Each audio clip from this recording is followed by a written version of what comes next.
A U.S. Navy destroyer drew missile fire. Take a look at that there. While patrolling the Red Sea just off the coast of Yemen yesterday.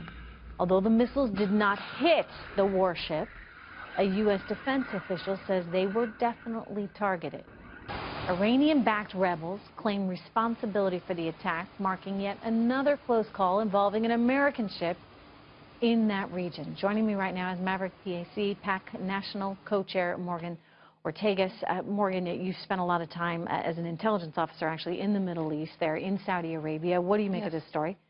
Well, I think this is what happens when you embolden the largest sponsor of state terrorism in the world. The Houthi rebels in Yemen, this is no surprise to anyone who's lived and followed the region, are financed, trained, and equipped by the Iranians.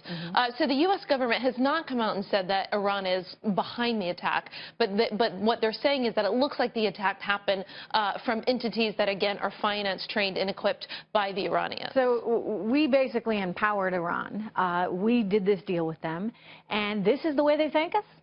Well, and the real question for me is, Trish, where is the red line? So the administration has shown that they're willing to excuse any behavior by Iran in order to keep this deal in place. But how much is too much? So they can their proxies can shoot at our ships. And what if now? they had actually hit the ship, Morgan?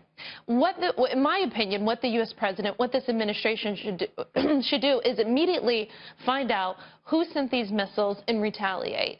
And they should send a message to the Iranians that you need to get your people under control. I mean, these are rebel groups that are financed and backed by Iran for years.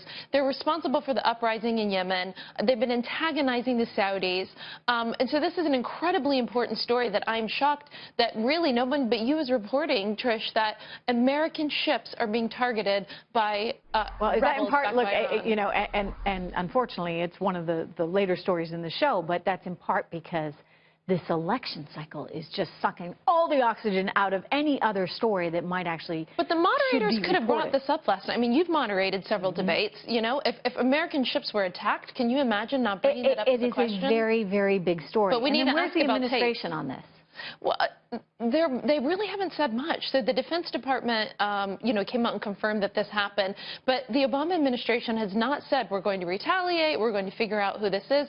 Perhaps they're taking their time. I'll give them, you know, the benefit of the doubt. But what I think you're going to see between now and Election Day is you're going to see various entities, Iran, Russia, China, trying to get away with North Korea, trying to get away with as much as they can. China's going to continue to build islands in the South China Sea. North Korea is probably going to test another missile. They're getting away with all this. Is that because they figure Obama sort of checked out and there's this vacuum of power, so they might as well exploit it to their advantage? Well, in my opinion, he's been checked out for 8 years when it comes to foreign policy. On that note, Morgan Ortagus, thank you so much. Thanks for having me, Trish.